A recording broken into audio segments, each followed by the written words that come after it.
զսպում ենք մեր 5 զգայարանները, որպեսզի հնարավորինս քիչ մեղանչենք կամ փորձենք ընդհանրապես մեղքեր չգործել։ Կրկին մտնում ենք աղոթքի ավելի պայծառ շրջան։ Ամբողջ պահքի մեծագույն իմաստը եւ նպատակը մարդու հոգեվոր աճն է, զարթոնքն է։ Սուրբ Գիրքը մեզ սովորեցնում է զգույշ եղեք ձեր ցանկությունների մեջ։ Գոնե այդ մի հարցում համախմբվել եւ դառնալով մեծ միտք, հոգուն մենք հիվանդացնում ենք։ Ոնց ենք հիվանդացնում? Մեղքեր գործելով։ Որն է հոգեվոր բժշկությունը? Անշուշտ ամենաառաջիններից մեկը պահքն է։ Եվ հոգեվոր պահքը։ Վախը դա հավատքի թերացման արդյունք է։ Բարև ձեզ։ Շարունակվում է հոգևոր մաքրագործման ճանապարհը, մեծ պահքը։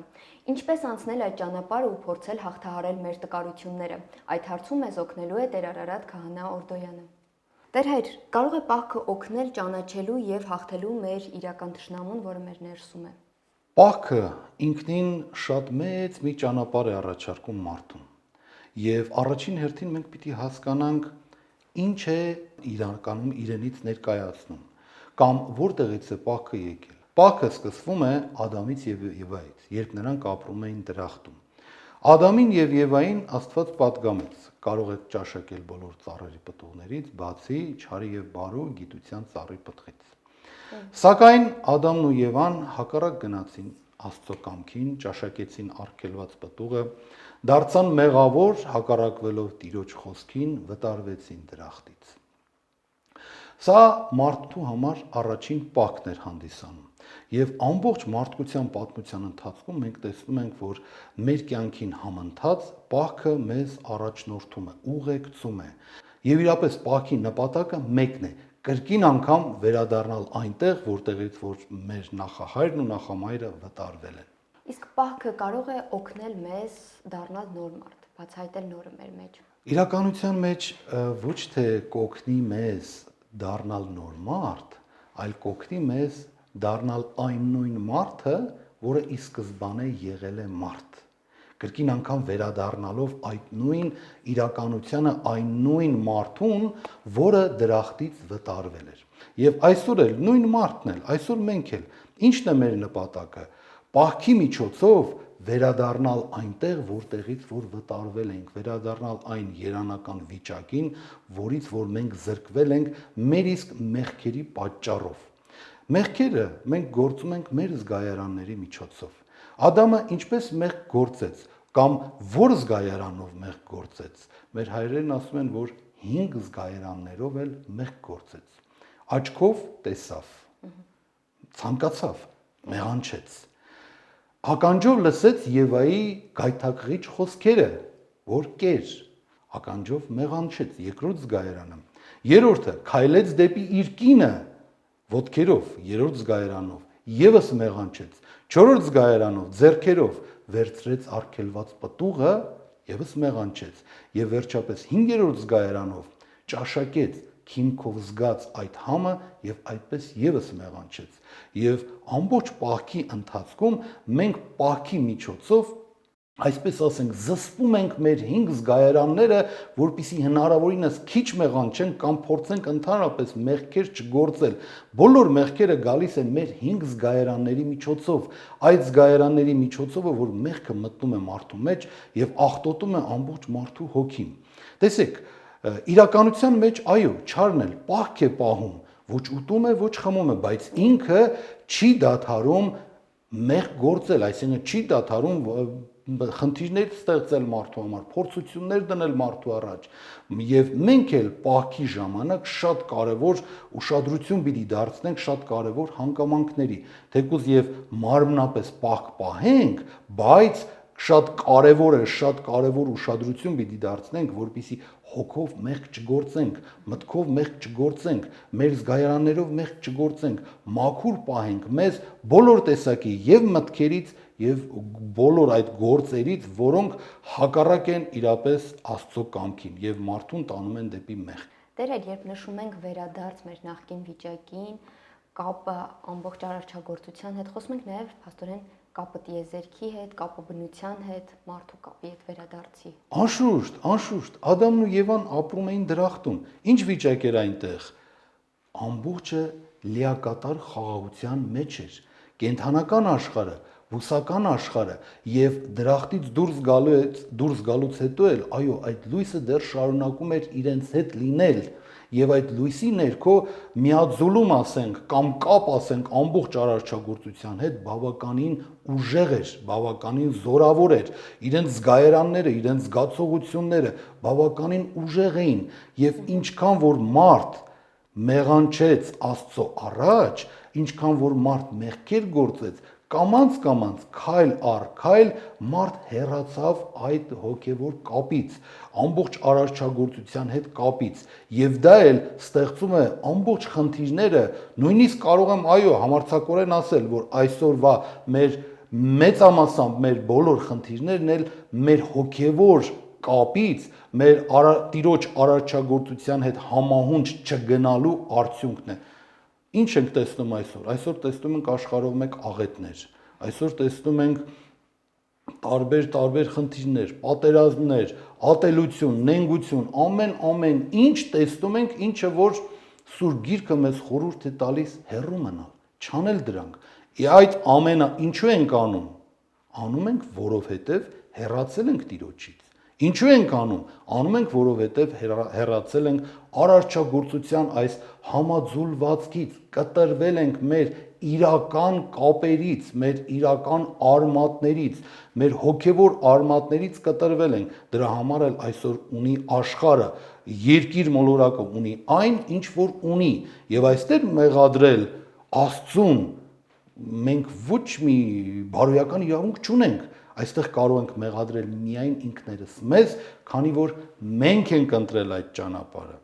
Ադամն ու Եվան մեղանչեցին, այո, արգելված պտուղը ճաշակեցին։ Աստված արդյոք չէր կարող Եվայի ձեռքը բռնել եւ թույլ չտալ, որպեսզի այդ արգելված պտուղը ծառից պոկի։ Կարող էր թե չէր։ Իհարկե կարող էր, բայց ինչու չարեց։ Որովհետեւ Աստված մարդուն տվել է ամենամեծ պարգևներից մեկը՝ ազատ կամքը։ Աստված մարդուն ճանաչում է ոչ թե իր ստրուկ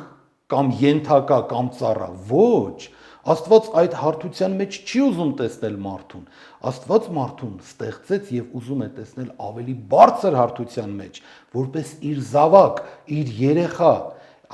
Երբ որ երեխան հակառակվում է ծնողի կամքին, անշուշտ ծնողը ուղղորդում է իրեն եւ մենք այս միտքը ունենալով է, որ պիտի շարունակենք մեր կյանքը։ Աստված տվել էր Ադամին եւ Եվային ազատ կամք։ Իրենք ընտրեցին իրենց ազատ կամքը կիրառելու մեթոդը եւ ճաշակեցին արգելված պտուղը, բայց սրանով Աստված միանգամից չվտարեց իրենց։ Տեսեք, շատ կարևոր մի հանգամանքի վրա ուշադրությունը պիտի մեր սևեռենք։ Աստված ինչու վտարեց Ադամին եւ Եվային դրախտից։ Այո, մեղք գործելու համար, բայց վտարման այս ընթացքը չապաշխարելու պատճառով է։ Երբ Աստված մտնում է, ընթերցում ենք Սուրբ Գիրքը, երբ Աստված մտնում է դրախտ, ձայն է տալիս, որտեղ ես Ադամ։ Արդյոք ճաշակել ես արգելված պտուղը, դրա համար ես թաքնվել, ամաչում ես քո մերկությունից։ Եվ Ադամը դուրս գալով ինչ պատասխանեց։ Շատ կարևոր է այս տողերը, շատ կարևոր։ Պատասխանեց, որ այն կինը, որ տվեցիր ինձ եւ այլ, այս տողերն շարուն։ Այո, Աստված այստեղ ինչ էր ուզում տեսնել։ Աստված դրախտ գալով ինչ էր ուզում տեսնել մարդու կողմից։ Ուզում էր տեսնել ապաշխարություն։ Ծնողի նկատմամբ, արարչի նկատմամբ հանցանք էր գործվել, այո, բայց ծնողը չէր պատժի իր զավակին, եթե տեսներ ապաշխարություն։ Վստահ եմ, երբ Ադամը առաջ գալով ասել ներիր Տեր, ճաշակել ենք, ապա մարդկության պատմության ընթացքը այլ ուղով կընթանար, սակայն երբ որ տեղի չունեցավ ապաշխարություն, պիտի տեղի ունենար պատիժ։ Ապաշխարություն չլինելու պատճառով Ադամն ու Եվան վտարվեցին դրախտից։ Եվ աշխարհում, ամբողջ աշխարհը որպես դժվարություններով լեցուն, փորձություններով լեցուն, ամբողջ մի իրականություն Աստված տվեց մարդուն։ Եվ առ այսօր էլ մարդ անցնում է այդ ճանապարհով։ Այո, Տիրոջ խոստումը տեղի ունեցավ, եկավ աշխարհ միածին որդին, փրկելու մեզ, ցույց տալու փրկության ճանապարհները, ինչ ճանապարհով մենք կարող ենք փրկվել։ Այդ ճանապարհը Սուրբ Գրքի միջոցով մեզ փոխանցվել է։ Հիսուս Քրիստոս ամբողջ 3 տարիների ընթացքում քարոզչության, իր երկրավոր 3 տարիների ընթացքում սովորեցրեց մարդուն։ Ինչպես ապրել, ինչպես վարվել, ինչպես խոսել, ինչպես մտածել, ինչպես միմյանց նկատմամբ փոխադարձ հարաբերությունների մեջ լինել։ Այս ամենը սովորեցրեց։ Անշուշտ մարդը մոռանալու ունակություն ունի, եւ մեր Տիրոջ համբարձումից հետո տեղի ունեցավ Սուրբ Հոգու էջքը, Մխիթարիչը, Սուրբ Հոգին եկավ աշխարհ եւ անընդհատ հիշեցնում է մեզ այդ բոլոր падգամների, ճանապարհների, ուղղությունների մասին, որ մարդ չմոռանա։ Այնպես ինչպես գիտեք, շատ գեղեցիկ եւ իմաստուն կերպով մեր հայրերը ամբողջ տարվա ընթացքում բաշխել են տոնական օրերի ընթացքը եւ ամեն տարի նույն տոնը մենք տոնելով թարմացնում ենք մեր հիշողությունը։ Կրկին մտնում ենք աղոթքի ավելի պայծառ շրջան։ Հիշում ենք նախորդ տարի ինչ չենք արել կամ ինչ արել ենք, որը կուզենանք ավելի առաջընթաց ունենալ, հաջորդ տարի աշխատում ենք այդ նույն առաջընթացի համար։ Եվ ամբողջ պահքի մեծագույն իմաստը եւ նպատակը մարդու հոգեվոր աճն է, զարթոնքն է, վերադառնալն է այն նույն տեղը, երանելի նույն տեղը, որտեղից որ մարդ վտարվել էր։ Տերեր, իսկ Հայաստանի դեպքում արդյոք մեծ պահքը կարող է դառնալ միջոց ազգային վերազարթոնքի, ինչպես օրինակ առաջավորած պահքի ժամանակ։ Անշուշտ։ Սուրբ Գրքում քիչ չեն նման օրինակները, երբ ազգովի համայնքաբար ժողովուրդը ընտրել է այդ ճանապարհը եւ իր երազանքին հասնելու ընտրել է հոգեվոր ճանապարհը։ Հոգեվոր ճանապարհի աղոթքի եւ ապաշխարության զարթոնքի միջոցով հասնելու իր երանելի նպատակին։ Անշուշտ այդ նպատակն էլ պիտի լինի Տիրոջ կողմից օրհնված։ Աստված ուզում է, որ մենք մոտենանք իրեն։ Դա կլինի անհատապես, դա կլինի ընտանեկան, դա կլինի բարեկամական միջավայրերում, դա կլինի նաև ազգային միջավայրերում։ Չէ՞ որ մեր ազգը, մեր պետությունը բաղկացած է փոքրիկ ընտանիքներից։ Ամեն մի ընտանիք մի պետություն է, ամեն մի ընտանիք մի օջախ է, որը մեծ ազգային իմաստով մեծ ազգի մասնիկներն են կազմում։ Եվ մեծ ազգը, մեր ազգը կազմված է այդ ընտանեկան մասնիկներից։ Ինչքան որ ցանկացածից օրինակ, ցանկացած մեր յուրաքանչյուրիս ընտանիքների օրինակով վերցնենք։ Մեր ընտանիքներում, եթե լինի համերաշխություն, ամեն մեկիս ընտանիքում, այդտեղ կլինի սեր, այդտեղ կլինի աստվածային օրհնություն, այդտեղ կլինի Տիրոջ բարեհաճությունը, Տիրոջ ջերմությունը մենք կզգանք եւ մեր ներսում, եւ մեր ընտանիքից ներս։ Մեր իրականությունն էլ, մեր երկիրն էլ մի մեծ ընտանիք է։ Եթե մենք կարողանանք ազգովի գտնել այդ սիրո ճանապարհը, որը մեզ կմիավորի, կմիաձուլին կրկին անգամ, վստահ եմ, այն բոլոր երազանքները, որոնք մենք աղոթքի միջոցով դիմում ենք Տիրոջը, Տերը ողորմալով կարժանացնի մեզ այդ երազանքներին։ Այն երազանքները, այն իղձերը, այն փափագները անշուշտ պիտի նշեմ, որոնք օրհնված են Տիրոջ կողմից իրականանալու նպատակ ունեն, իրականանալու Սուրբ Գիրքը մեզ սովորեցնում է զգույշ եղեք ձեր ցանկությունների մեջ։ Դրանք կլինեն ցանկացած մի ցանկություն։ Մեր մտքերի մեջ, մեր մտածողության մեջ մենք պիտի զգույշ լինենք։ Մեր ցանկությունները իրականանալու միտում ունեն։ Անկախ նրանից այդ ցանկությունները լավն են լինելու, թե վատն են լինելու։ Եթե մենք անընդհատ ձգտենք վատը անելուն մեր ցանկությունները, մեր ներսը մարդկանց կամ մարդկությանը կամ մեր հարևանին, կամ մեր ընկերոջը, կամ մեր քրոջը, եղբորը վնաս տալուն, անընդհատ այսպես մտածենք, մեր ցանկությունը իրականանալու է։ Եվ մենք այդ վատությունը անելու ենք։ Բայց որպես քրիստոնյաներ մենք պիտի մտածենք ամեն մեկս առաջերտին մեր հոգու մասին, մեր հոգու փրկության համար, Որն է մեր նպատակը։ Հասնել երկնային արքայությանը, վերադառնալ այն կետին, որտեղից որ վտարվել էր մարդ։ Եվ եթե ունենք այս ցանկությունը եւ ունենք այս նպատակը, ամեն մի դժվարություն մեզ համար հաղթահարելի է։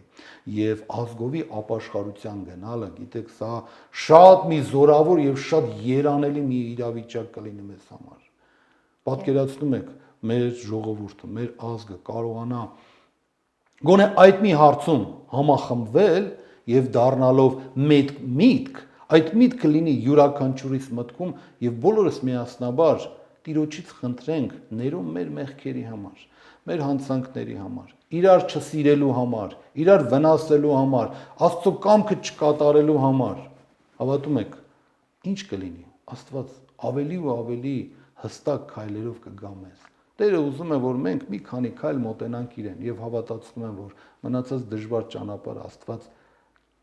կօգնի մեզ, առաջ կգա մեզ, որպեսզի ավելի հեշտությամբ հաղթահարենք եւ մոտենանք մեր Տիրոջը։ Կրկին անգամ միավորվելու եւ միաձուլվելու ամբողջ արարչագործությանը, որը Տերը ստեղծել էր, Սուրբ գրքում է գրված, ստեղծեց եւ տեսավ, որ բարի է։ Աստված ոչ մի չար չի արարել։ Ամեն ինչ բարի է։ Տեր հայր, փաստորեն այս ուղին կարող է նաև խթան լինել, որ վերաիմաստավորենք մեր արժեքները, արժեքային համակարգը։ Անշուշտ, մեծ պահքը։ Տեսեք, մարդ բաղկացած է երկու մասից՝ հոգևոր եւ մարմնավոր։ Մեր հայրերը այնքան մեծ իմաստությամբ կարողացել են ամբողջ տարվա մոտավորապես կեսը պահոց օրեր հաստատել, մյուս կեսը ուտիկի օրեր հաստատել։ Այսինքն խորհուրդ են տալիս մեր հայրերը իմաստնաբար հոգ տարեք անշուշտ ձեր մարմնին չտկարացնելու համար, պիտի սնվեք, առողջ սնունդ, վիտամիններ եւ այլն, բայց նաեւ հոգին էլ կարիք ունի սնվելու, պիտի հոգ տանեք նաեւ հոգու համար, անշուշտ պահքի միջոցով զսպելով մեր զգայարանները, զորացնելու մեր հոգին, զորացնելու մեր ամբողջ էությունը, երբ որ հոգին եւ մարմինը բաժանենք իրարից, հոգին կավանդվի երկինք, մարմինն էլ կհանձնվի մայր հողին, մարդ կմահանա, բայց քանի դեռ հոգին եւ մարմինը միաձույլ են, միասին են, մենք պարտավոր ենք հոգ տանել եւ հոգու համար, եւ մարմնի համար։ Գիտեք, երբ ֆիզիկապես մենք տկարանում ենք, հիվանդանում ենք, դիմում ենք բժշկի։ Բժիշկն էլ մեզ դեղամիջոցներ է նշանակում։ Այս հիվանդության համար այս դեղամիջոցը, այն հիվանդության համար այն դեղամիջոցը։ Եթե մենք այդ դեղամիջոցները չկիրառենք, մեր ֆիզիկական տկարությունը, հիվանդությունը ավելի կխորանա եւ շատ վատ հետևանքներ կունենա մեր կյանքի առումով։ Բայց եթե մենք բժշկի տված դեղամիջոցները ճիշտ կարողանանք կիրառել, անշուշտ այն պիտի օգնի մեր մարմնին ապաքինվելու։ Հետևաբար, հոգին չի հիվանդանում։ Հոգուն մենք հիվանդացնում ենք։ Ոնց ենք հիվանդացնում։ Մեղքեր գործելով, Աստծո խոսքը չկատարելով եւ հակառակ գործելով Աստծո կամքին։ Այդպես հիվանդանում է հոգին, բազմաթիվ հիվանդություններ է ունենում եւ այս առումով մեզ օգնության է հասնում հոգեվոր բժշկությունը։ Որն է հոգեվոր բժշկությունը։ Անշուշտ ամենաառաջիններից մեկը պահքն է եւ հոգեվոր պահքը եւ ամբողջական պահք ասեմ, մենք երբեմն տարանջատում ենք հոգեվոր պահք, բայց եւ մարմնական պահք, գիտեք, այս երկուսը ամբողջությամբ միասին պիտի լինի։ Ամբողջ տարվա ընթացքում մենք որպես քրիստոնյաներ հոգեվոր պահք պարտավոր ենք պահել, այսինքն մեղքեր չգործել կամ հնարավորինս հեռու մնալ մեղքերից։ Իսկ մարմնական պահքի առումով տարվա մոտավորապես կեսն է նախատեսված մարդու համար։ Անշուշտ ունենք շաբաթապահքեր, օրապահքեր եւ վերջիվերջո մեծ պահքը։ Օրապահքերը ունեն իրենց խորհուրդը, շաբաթապահքերը ունեն իրենց խորհուրդը եւ նպատակը, իմաստը։ Մեծ պահքն էլ արդեն մենք դիմավորում ենք մեր Տիրոջ Հիսուս Քրիստոսի հրաշափառ հարությունը։ Աստված սիրեց մեզ, այդ մեծագույն սիրով որպես պտուղ միածին որդին եկավ աշխարհ, ապրեց մարդկանց մեջ, նույն մարդկանց միջոցով ձեռքերով խաչվեց եւ Տերը իր հրաշափառ հարությամբ բացեց փրկության դուռը մեր առաջ, ցույց տվեց ինչպես կարող եք փրկվել։ Եթե ուզում եք փրկվել արժանանալ երկնային արքայության, ուրեմն պիտի անեք սա, պիտի անեք սա, պիտի անեք սա։ Աստված մեզ ոչ մի բան չի պարտադրում։ Ոչ մի բան։ Աստված մեզ խորհուրդ է տալիս։ Աստված մեզ տվել է միտք, տրամաբանություն, մտածելու ունակություն, եւ ասում է զավակս, դու մտածելու ունակություն ունես։ Այդ ունակությունը քեզ շնորհել եմ, նվիրել եմ քեզ, տրամաբանելու ունակություն ունես, հզոր տրամաբանություն եմ նվիրում քեզ եւ տալիս եմ այն ճանապարհները, որով դու կարող ես քայլել եւ եթե ուզում ես փրկության արժանանալ։ Մենք ենք ընտրողը։ Բայց Աստված մեզ սիրում է այնքան, շատ սիրում է, ինչքան, տեսեք, անառակ որդու առաքիլ պարագային։ Այս օրինակը հատուկ է յուրաքանչյուր գիտակից քրիստոնյայի համար։ Ինչ տեղի ունեցավ։ Զավակը չհասկանալով հակառակվեց հոր կամքին, հեռու աշխարհ գնաց, վատնեց այն, ինչը հայրը նվիրել էր իրեն, բայց ամենակարևորը իր տրամաբանությունը, իր միտքը կարողացավ հաղթել իր բոլոր զգայարաններին եւ կրկին վերադառնալ հոր մոտ, իր բարոյական արժեքը կայանում էր նրանում, տեսեք ինքը ոչ թե մտածեց, որ գնամ հորս ասեմ նորից թող ինձ իր զավակ ընդունի, ոչ, այնքան բարոյապես ինքը աճել էր այդ իր փորձությունների մեջ, որ ինքը մտածեց ես արժանի չեմ հորս զավակ լինելու, գնամ խնդրեմ հորս իր ծառաներից մեկի նման, իր սպասավորներից մեկի նման ընդունի ինձ որպես աշխատող, գոնե մի տանիք կունենամ գլխից ծածկված եւ սոված չեմ մնա։ Այս բարձր բարոյական արժեքով, կյանքի փորձությունների թոհուբոհի միջով անցնելով, այս բարձր բարոյական արժեքով զավակը վերադարձավ հոր մոտ։ Եվ հայրը ինչ արեց։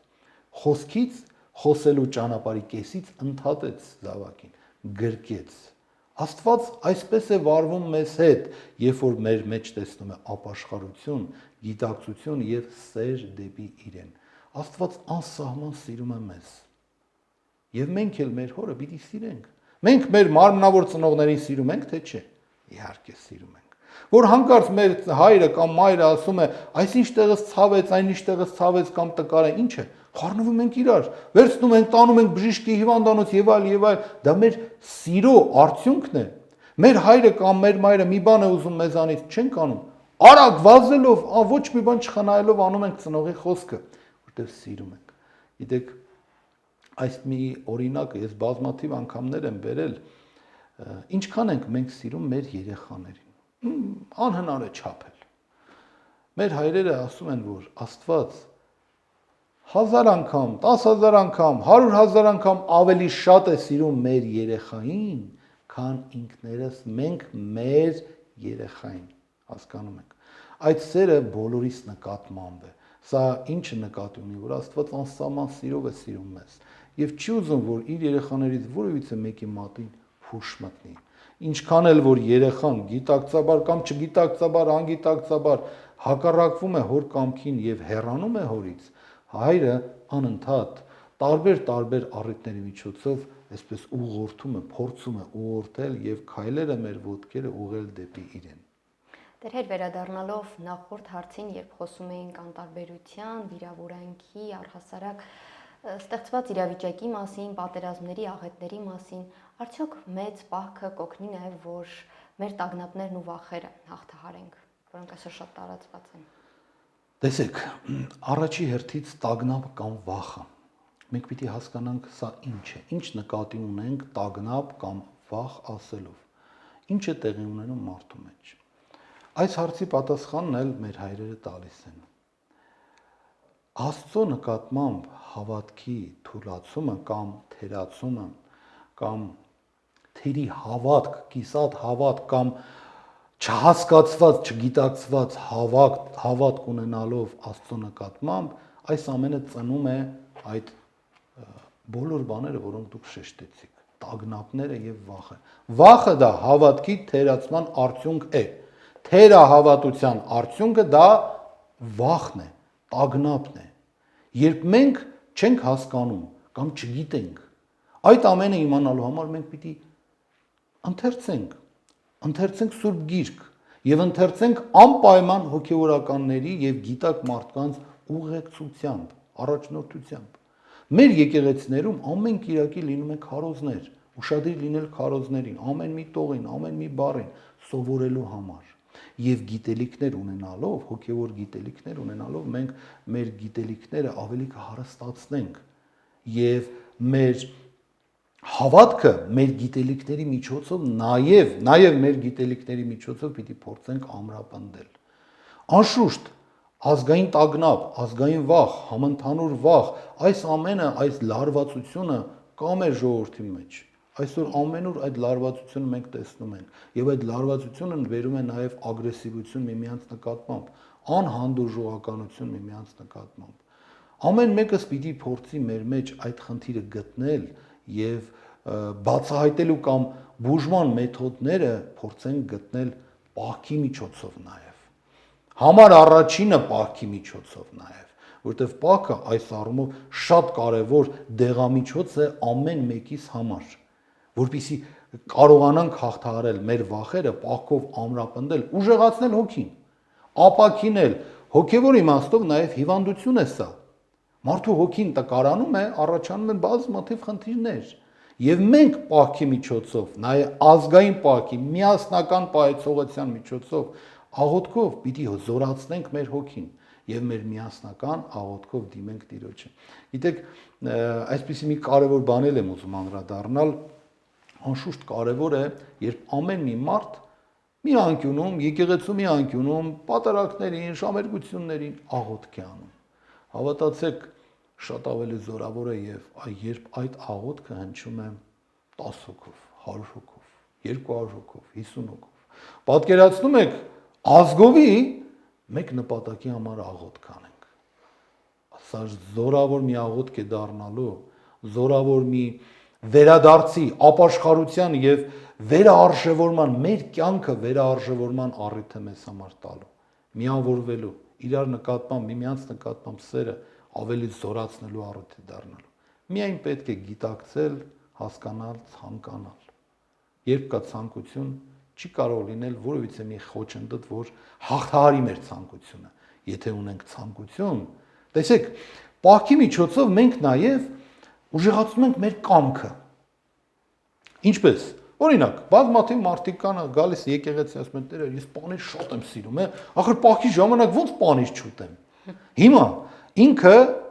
ինչ կարող է անել։ Ինքն իրեն ստիպելով պանրից հրաժարվել մեծ պահքի ընթացքում։ Կամաց մեկ շաբաթ դա փորձի, հաջորդ անգամ 2 շաբաթ, երրորդ անգամ 3-րդ շաբաթ, կամաց իր կամքը ուժեղանում է։ Մեր նպատակները իրականացնելու համար մենք պետք է ունենանք ուժեղ կամք։ Մարդիկ կան, երբ խորհուրդ ես տալիս, օրինակ, ծխելը թողնել։ Չեմ կարող ասում։ Գիտեք, ասում եմ, այնպիսի բաներ չեն, որ մենք գաղափար չունենք։ Մենք չենք հասկանում, թե մենք ինչ ենք ուղղորդում, ինչ ենք խորհուրդ տալիս, ինչպես թե չենք կարող։ Չցանկանալը ուրիշ բան է, չկարողանալը ուրիշ բան է։ Չկարողանալու համար, չկարողանալը հաղթահարելու համար կամաց մեր կամքը պիտի զորացնենք, ուժեղացնենք եւ կամքը ուժեղացնելու լավագույն ամենակարևոր դեղամիջոցներից, բուժման միջոցներից մեկը պահքն է։ Պահքի միջոցով ուժեղացնել մեր կամքը, հրաժարվելու որոշակի բաներից, վատ ցանկություններից, վատ մտքերից, վատ սովորություններից։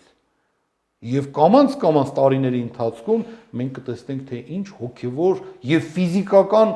աճ ենք ունեցել, եւ սա էլ մենք համարում ենք ազգային զարթոնք։ Պատկերացրեք, այս ամբողջ ճանապարհով անցնի ամբողջ մեր ազգը, մեր ժողովուրդը։ Տարիներ կամ տասնամյակներ հետո հոգևոր ինչ զարթոնքի, ինչ բարձր աստիճանի վրա մենք կգտնվենք։ Միայն թե ցանկություն է պետք։ Մի քիչ էլ սեր իրար նկատմամբ։ Շնորհակալ եմ։ Ես եմ շնորհակալ։ Ես հիշեցնեմ, որ Տեր Արարատի հետ քննարկում ենք, թե որքան կարևոր նշանակություն ունի մեծ պահքը։